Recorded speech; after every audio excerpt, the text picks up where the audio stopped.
Hey guys, it's Belinda coming to you live from CLAYDAY Studios. Once again, we are live here in our studio. We're remodeling, we're adding new things, changing it up for you. But today I just wanted to briefly talk about, my voice is back a little more so I can chat, some of the molds that we use. So this is a plaster mold that we'll be using. The liquid clay gets poured into there.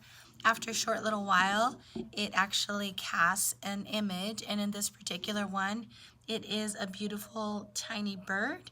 We're going to be using this one for jewelry and for some of the detailing, like for the little top of a teapot or some decorative item that you can use, which would be really fun.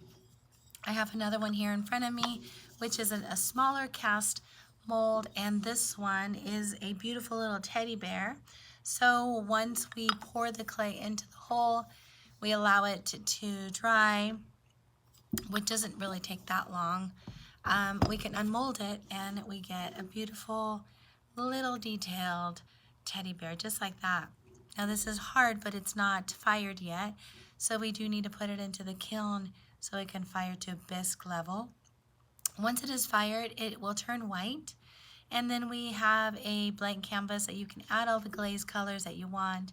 And once it is finished, we actually put it in the fire, into the kiln once again to fire it, and it'll bake all of those colors into the clay, as well as doing a high glaze clear gloss over it for its nice shiny finish.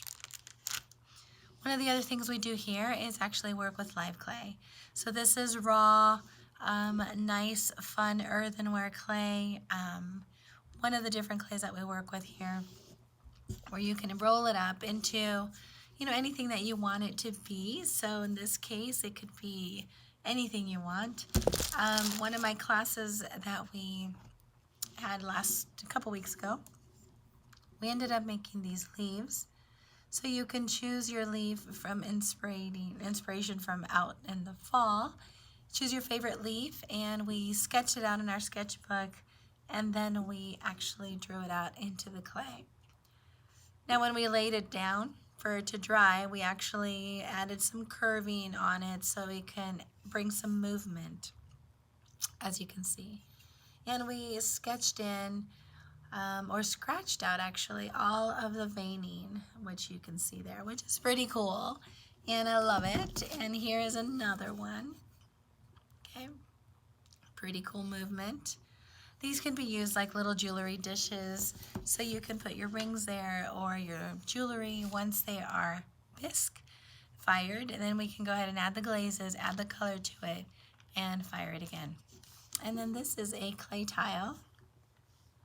So the inspiration here was just a mountainous landscape, and unfortunately this one chipped and broke.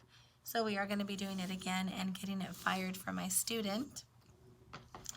So as you can tell, there's a lot of things that we work with here at CLAYDAY Studios.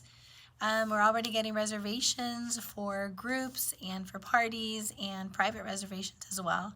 So make sure that you stay tuned, you follow our Facebook group for any kind of news, discounts, or other things that are happening there, and get ready for a very fun and fabulous clay day. With that, this is Belinda checking out, and I'll see you at the next video. Have a great day.